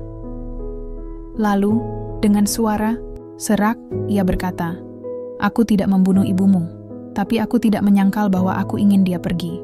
Aku ingin keluarga kami tetap murni. Aku tidak mau ada darah rendahan mengotori keturunan kita." Lilis mengepal tangannya erat. "Anda tidak punya hak untuk menghancurkan hidup mereka." Nyonya Ratna tersenyum sinis. "Cinta tidak cukup untuk melawan dunia, nak. Dan ibumu terlalu naif untuk menyadarinya." Lilis menatapnya dengan amarah yang memuncak. Tapi ia tidak melakukan apa-apa. Ia hanya berbalik, lalu pergi. Karena ia tahu, dendam tidak akan membawa apapun selain luka yang lebih dalam. Malam itu, Lilis kembali ke rumah besar. Ia duduk di ruang tamu, menatap surat-surat ibunya, yang berserakan di meja. Ia tahu kebenarannya sekarang, ibunya dibenci, difitnah, diserang, dan mungkin direncanakan untuk mati. Tapi ia juga tahu, ia tidak bisa terus hidup dalam bayang-bayang itu. Ia harus maju. Untuk dirinya. Untuk Adi. Untuk ibunya yang tidak sempat melihat bagaimana ia bertahan. Dan untuk Pak Gatot, ayahnya, mantan kekasih ibunya, suami yang salah, yang akhirnya menemukan damai di akhir hayatnya. Karena meskipun masa lalu penuh luka, masih ada harapan di masa depan. Lilis menatap langit-langit kamar itu dengan mata yang tidak bisa terpejam.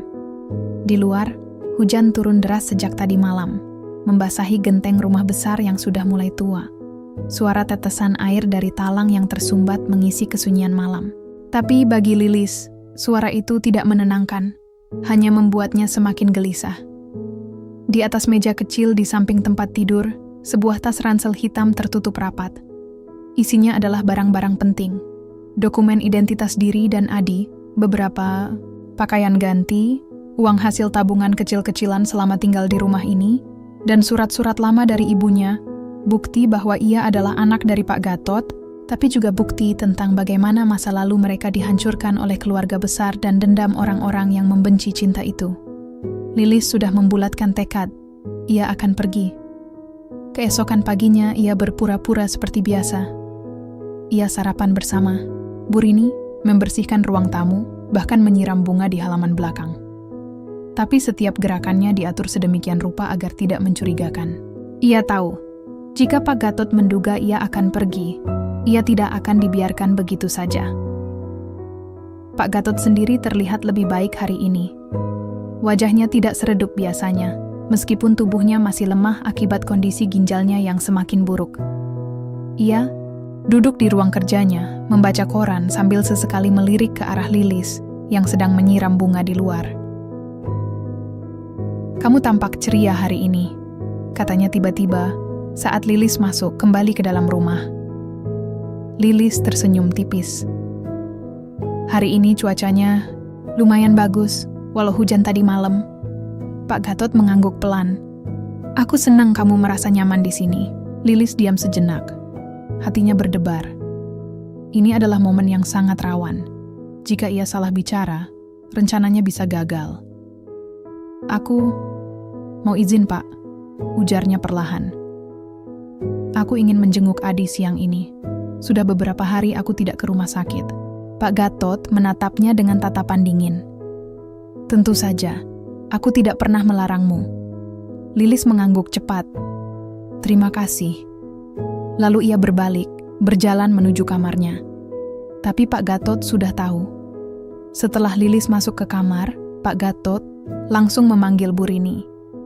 "Cepat cari tahu apakah dia sudah menyiapkan barang-barangnya. Perintahnya dengan nada rendah, tapi tegas. Bu Rini mengangguk cepat dan langsung menuju kamar Lilis. Ia pura-pura mengetuk pintu dan bertanya apakah Lilis butuh bantuan. Tapi Lilis tidak membuka pintu.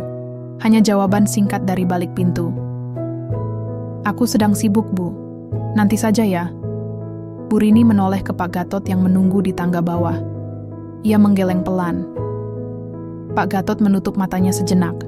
Napasnya berat, hatinya sakit. Ia tahu Lilis akan pergi, dan ia tidak bisa membiarkannya. Siang itu, Lilis berhasil keluar dari rumah tanpa dicurigai. Ia menggunakan motor tua milik Adi, yang sudah ia isi bensin dari pom bensin dekat pasar. Ia sempat ragu, tapi ia yakin Pak Gatot tidak akan mengejarnya.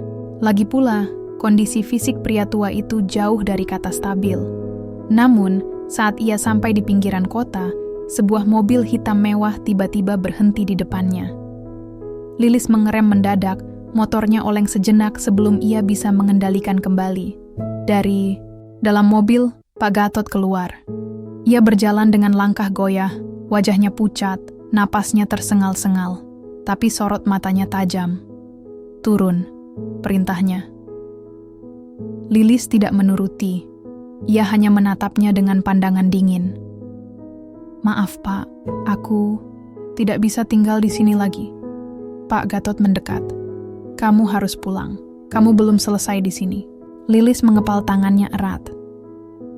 "Saya sudah selesai. Saya punya hidup saya sendiri. Saya punya Adi yang harus saya rawat. Saya tidak bisa terus hidup dalam bayang-bayang masa lalu Anda." Pak Gatot menatapnya dengan pandangan menusuk. "Kamu pikir aku akan biarkan kamu pergi begitu saja? Setelah semua ini?" Lilis menatapnya lurus-lurus. "Anda tidak punya hak untuk menghentikanku." Pak Gatot menghela napas panjang. Lalu, dengan suara serak ia berkata, "Kamu salah. Aku punya hak karena aku ayahmu." Kata-kata itu menusuk hati Lilis. Tapi kali ini, ia tidak goyah. "Kamu bukan ayahku," desisnya.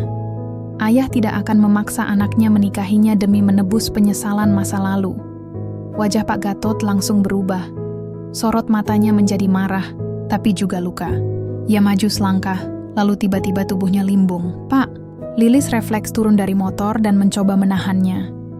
Pak Gatot jatuh berlutut di aspal basah. Tangannya gemetar, napasnya semakin berat. Matanya berkunang-kunang. Ia mencengkeram dadanya, seolah-olah ada sesuatu yang menekan jantungnya dari dalam. "Pak Gatot, apa yang terjadi?" tanya Lilis panik. Pak Gatot menatapnya dengan mata berkaca-kaca. "Ginjalku sakit." Lilis membeku. Hatinya hancur. Ia tahu, ini bukan sekadar sakit biasa. Ini adalah dampak dari penyakit yang sama yang diderita oleh Adi. Gagal ginjal kronis. Lilis langsung membawa Pak Gatot ke rumah sakit terdekat. Dalam perjalanan, ia mencoba tenang meski hatinya penuh konflik. Ia benci pada pria ini, tapi ia juga tidak bisa membiarkannya mati begitu saja. Setibanya di rumah sakit, dokter langsung memeriksa kondisi Pak Gatot. Hasilnya mengejutkan. "Penyakit ginjal Bapak Gatot sudah stadium 4, jelas Dokter Farida, dokter yang juga merawat Adi. Jika tidak segera ditangani bisa masuk ke stadium 5 dalam waktu singkat." Lilis menunduk. Hatinya penuh pertentangan. "Biaya pengobatannya mahal," lanjut dokter. "Cuci darah minimal 2 kali seminggu, obat-obatan spesifik, dan kemungkinan transplantasi ginjal." Lilis menatap Pak Gatot yang masih terbaring lemas di tempat tidur. Ia ingat kata-kata ibunya dalam surat-surat itu. Ia ingat betapa pria ini telah membahayakan hidupnya dengan cara yang salah, tapi juga betapa ia telah menyelamatkan Adi. Dan sekarang giliran Pak Gatot yang membutuhkan pertolongan. "Saya akan bayar," ujar Lilis akhirnya. "Saya akan urus semua biayanya." Dokter Farida menatapnya dengan tatapan kaget. "Kamu yakin?" Lilis mengangguk pelan. Dia ayahku. Aku tidak bisa biarkan dia mati begitu saja." Malam itu, Lilis duduk di bangku taman rumah sakit, menatap langit gelap. Hujan sudah reda, tapi udara masih lembab. Ia menggenggam ponselnya, menatap layar yang menunjukkan pesan dari Adi. "Kak, Bu dokter bilang kondisi Bapak Gatot parah. Kamu nggak usah repot-repot, Kak. Biar dokter yang tangani." Lilis tersenyum getir. Adi pasti tidak tahu bahwa ia adalah bagian dari alasan mengapa Pak Gatot bisa sampai begini. Ia mengetik balasan. "Aku harus lakukan ini, Ad. Aku harus selesaikan semua yang dia mulai." Lilis menutup ponselnya, lalu menatap bulan yang mulai muncul di balik awan tebal. Rencana pelariannya gagal. Tapi mungkin inilah takdir yang ia harus jalani untuk menyelesaikan apa yang belum selesai, untuk menuntaskan luka yang belum sembuh, dan untuk membangun hidup barunya, dengan atau tanpa dendam. Hari itu, udara di rumah sakit terasa lebih berat dari biasanya. Bau antiseptik yang menusuk, suara alat monitor yang berbunyi pelan, dan langkah-langkah perawat yang berlarian membuat Lilis merasa seperti sedang hidup dalam mimpi buruk yang tak kunjung usai. Ia duduk di kursi plastik keras di depan ruang rawat Pak Gatot, tangan gemetar memegang secangkir teh hangat yang belum tersentuh. Di balik tirai putih yang menutupi tempat tidur pria tua itu, suara napasnya terdengar tersengal-sengal. Tubuhnya semakin lemas sejak kemarin. Dokter mengatakan bahwa kondisi ginjalnya semakin memburuk, sudah mencapai stadium 5. Tanpa transplantasi ginjal dalam waktu singkat, nyawanya tidak akan bertahan lama. Lilis menatap jam dinding dengan mata berkaca-kaca. Pukul 10 malam. Langit gelap tanpa bintang. Hujan sudah reda, tapi angin dingin masih menyusup masuk melalui celah jendela. Hatinya hampa. Tidak ada rasa marah lagi, hanya kelelahan yang mendalam. Beberapa saat kemudian, tirai dibuka. "Dokter, Farida keluar, wajahnya serius. Kamu bisa masuk sebentar," bisiknya pelan. "Dia ingin bicara denganmu." Lilis menghela napas panjang, lalu berdiri. Langkahnya goyah saat ia memasuki ruangan. Cahaya lampu neon menyelimuti segalanya dengan warna putih dingin. Pak Gatot terbaring lemah, matanya setengah terbuka. Napasnya pendek-pendek, tapi sorot matanya tetap tajam, penuh penyesalan. Lilis duduk di samping tempat tidurnya. Mereka saling menatap untuk beberapa detik. Tidak ada kata-kata yang terucap, hanya kesedihan yang menggantung di udara. "Aku minta maaf," ucap Pak Gatot akhirnya, suaranya serak. "Aku minta maaf atas semua hal yang telah aku lakukan. Aku tahu, tidak ada kata maaf yang cukup untuk menebus kesalahanku padamu, pada ibumu, pada Adi." Lilis menunduk, tangannya gemetar. "Kenapa kamu baru bicara begini sekarang? Kenapa tidak dari awal?" Pak Gatot tersenyum getir. "Karena aku egois. Aku takut kehilangan satu-satunya bagian dari Mulyati yang tersisa. Aku pikir, dengan menikahimu, aku bisa mengembalikan masa lalu. Tapi aku salah. Aku sangat salah." Lilis tidak menjawab. Ia hanya menatap lantai. Hatinya campur aduk, ada amarah, tapi juga simpati. Ada luka, tapi juga kerinduan akan kasih sayang yang selama ini ia cari. Pak Gatot menghela napas sejenak, lalu melanjutkan. "Aku sudah bicara dengan pengacaraku pagi tadi. Aku akan mencabut pernikahan kita secara resmi. Aku juga akan mengubah modern wasiatku. Seluruh warisan, rumah besar, aset-asetku akan menjadi milikmu dan Adi." Lilis membeku. "Kenapa? Kenapa kamu melakukan ini?" Pak Gatot menatapnya lurus-lurus. "Karena aku ingin kalian bahagia. Karena aku ingin membayar dosaku dengan cara yang benar. Aku tidak akan memaksamu tinggal di sini. Aku tidak akan memaksamu merawatku. Aku hanya ingin kalian punya kesempatan hidup yang layak." Lilis menutup mata. Air matanya jatuh tanpa sadar. Ia tidak tahu harus merasa apa. Bahagia? Marah? Bersyukur? Ragu? "Aku tidak butuh warisanmu," desisnya. "Aku hanya ingin hidupku kembali." Pak Gatot mengangguk pelan. "Aku tahu, dan aku tidak akan pernah bisa memberimu itu. Tapi setidaknya, biarkan aku memberimu kesempatan untuk membangun hidup barumu sendiri, tanpa beban, tanpa luka." Lilis diam. Hatinya mulai luluh. Meskipun semua ini terlambat, meskipun semua ini datang setelah banyak luka yang ditimbulkan, ia tahu bahwa niat Pak Gatot kali ini tulus. Ia menatap wajah pria tua itu. Wajah yang dulunya ia benci, kini hanya tampak rapuh. Kalau kamu serius, kalau kamu benar-benar ingin menebus dosamu, tolong jaga janji ini, ujarnya pelan. Pak Gatot tersenyum lembut.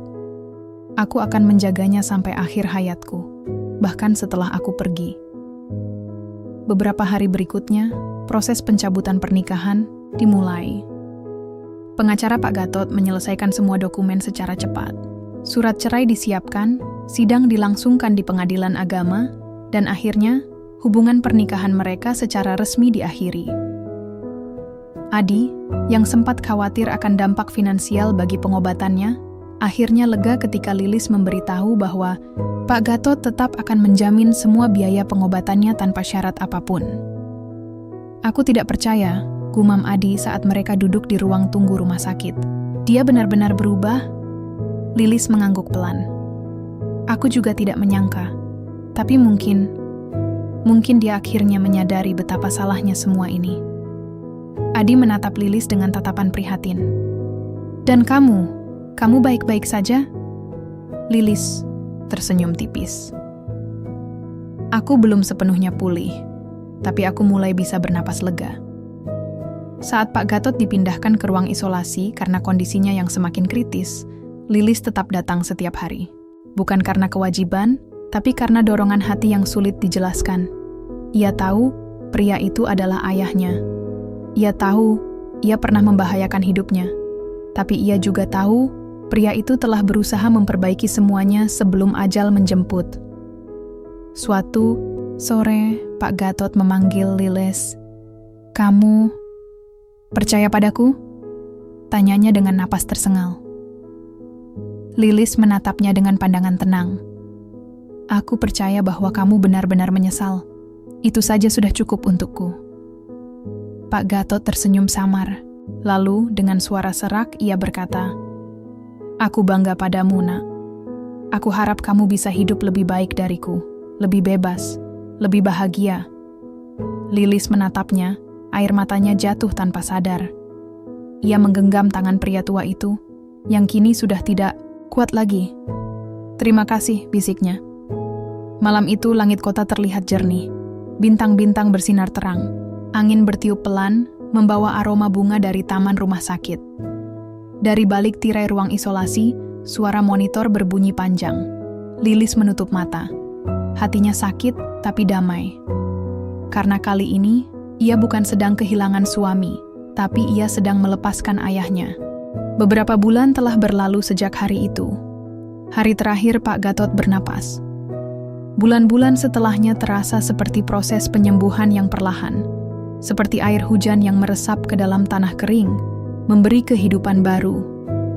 Lilis duduk di ruang keluarga rumah besar itu, kini bukan lagi sebagai istri atau penghuni sementara, tapi sebagai pemilik sah dari semua aset yang diwariskan oleh Pak Gatot sesuai dengan wasiatnya. Di meja kayu jati depannya, sebuah amplop coklat tebal tergeletak diam. Surat wasiat resmi sudah ditandatangani dan disahkan oleh notaris. Tapi Lilis belum membukanya sepenuhnya. Ia hanya menatapnya, seolah-olah surat itu bisa menjawab semua pertanyaan yang masih menggantung di hatinya. Langit sore itu cerah, tapi angin dingin tetap menyusup masuk melalui celah jendela. Pohon-pohon di taman bergoyang pelan, dedaunannya berdesir seperti bisikan dari masa lalu. Di luar, Adi sedang membersihkan halaman dengan sapu lidi. Wajahnya lebih segar dari sebelumnya. Kondisi ginjalnya membaik drastis berkat biaya pengobatan yang ditanggung sepenuhnya oleh Pak Gatot sampai akhir hayatnya. Kamu yakin mau baca itu sendirian? Tanya Adi saat ia masuk ke dalam rumah, tangannya mengelap keringat dengan handuk kecil. Lilis mengangguk pelan. Aku harus tahu. Ia merogoh sakunya, mengeluarkan pisau kecil untuk membuka amplop itu. Dengan gerakan lambat, ia membukanya. Isinya adalah dokumen lengkap tentang warisan, sertifikat rumah, rekening bank, surat kuasa atas semua aset, dan sebuah surat pribadi dari Pak Gatot. Surat itu ditulis dengan tulisan tangan yang familiar, rapi, tenang, dan penuh penyesalan. Untuk Lilis, anakku tersayang, jika kamu membaca ini, berarti aku sudah tidak ada di dunia ini. Aku harap kamu baik-baik saja. Aku harap kamu sudah bisa melupakan semua kesalahanku. Sejak pertama kali melihatmu, aku langsung tahu. Kamu adalah darah dagingku. Wajahmu, senyummu, semangatmu, semua itu adalah bayangan dari Mulyati dan diriku. Dan meskipun aku tidak punya nyali untuk mengakuimu secara resmi saat masih hidup, aku ingin kamu tahu bahwa aku sangat bangga padamu. Kamu adalah wanita yang kuat, penuh kasih sayang, penuh keteguhan. Kamu rela korbankan hidupmu demi menyelamatkan nyawa orang yang kamu cintai. Bahkan ketika kamu tahu betapa salahnya niatku, kamu tetap menunjukkan belas kasihan. Aku tidak layak menjadi ayahmu, tapi aku berharap suatu hari nanti kamu bisa mengingatku bukan sebagai musuh, tapi sebagai pria tua yang mencoba menebus dosa sebelum ajal menjemput. Rumah ini, uang ini, semua ini adalah milikmu dan Adi. Aku percaya kamu akan menggunakan semuanya dengan bijaksana. Aku percaya kamu akan menjadi ibu yang hebat, saudara yang setia, dan manusia yang penuh cinta. Aku minta maaf, Nak. Maaf karena tidak bisa menjadi ayah yang baik. Maaf karena membuatmu menangis. Maaf karena menyulitkan hidupmu. Tapi yang paling penting, terima kasih. Terima kasih karena memberiku kesempatan untuk melihat wajah Mulyati sekali lagi. Terima kasih karena mengizinkanku menjadi bagian dari hidupmu, meski hanya sebentar. Selamat tinggal, anakku. Ayah. Air mata Lilis jatuh satu persatu, membasahi kertas itu. Hatinya hancur, tapi bukan karena amarah. Kali ini, air matanya adalah simbol pelepasan, simbol bahwa ia akhirnya bisa memaafkan. Adi mendekat, memeluk Lilis erat. Kamu baik-baik saja? Lilis mengangguk, tersenyum samar. Aku baik-baik saja. Aku sudah bisa melepaskannya. Beberapa minggu kemudian, Lilis mulai merombak hidupnya. Ia dan Adi memutuskan untuk tetap tinggal di rumah besar itu, tapi dengan nuansa baru. Mereka mengubah beberapa ruangan agar terasa lebih hangat dan nyaman. Mereka juga memperbarui taman, menanam bunga favorit ibu mereka, dan menggantinya dengan warna-warna ceria. Lilis membuka usaha kecil, toko kue dan roti yang ia impikan sejak dulu. Awalnya hanya dari pesanan online, tapi dalam waktu singkat, tokonya ramai dikunjungi pelanggan. Ia menambahkan menu spesial, kue yang biasa dibuat oleh ibunya saat ia masih kecil. Setiap kali ia membuat kue itu, ia selalu membayangkan ibunya di dapur, tersenyum lembut sambil mengaduk adonan. Ia juga membayangkan Pak Gatot di ruang kerjanya, menatap foto ibunya dengan pandangan penuh kerinduan. Tapi kini, kenangan itu tidak lagi menyakitkan. Kini, kenangan itu adalah bagian dari identitasnya. Pada hari ulang tahun ibunya, Lilis pergi ke makam Mulyati. Ia membawa bunga putih dan lilin kecil. Ia menyalakan lilin itu di depan nisan lalu berbisik, "Aku sudah tahu kebenarannya, Ma. Aku juga sudah memaafkan semuanya. Sekarang, aku akan lanjutkan hidupku sendiri. Hidup yang bebas, hidup yang bahagia." Angin bertiup pelan, memadamkan api lilin itu. Langit biru terlihat jernih, awan putih mengambang ringan. Burung-burung berkicau riang di kejauhan. Dan untuk pertama kalinya dalam bertahun-tahun, Lilis merasa damai. Malam itu, Lilis duduk di teras rumah bersama Adi, menikmati secangkir teh hangat. Bintang-bintang berkilauan di langit. Angin malam membawa aroma bunga Kamboja dari taman. "Kamu benar-benar sudah siap untuk melanjutkan hidup?" tanya Adi. Lilis tersenyum tipis. "Aku sudah siap sejak lama. Aku hanya butuh waktu untuk menyembuhkan luka-luka itu." Adi menepuk pundaknya. "Aku akan selalu di sampingmu, apapun yang terjadi." Lilis menatap langit malam. Hatinya ringan. Jiwa yang dulunya rapuh kini telah pulih. Meskipun masa lalu penuh luka dan penyesalan, ia berhasil melewati semuanya. Karena meskipun cinta datang dengan cara yang salah, cinta tetaplah cinta. Dan meskipun maaf terlambat datang, maaf tetaplah menyembuhkan.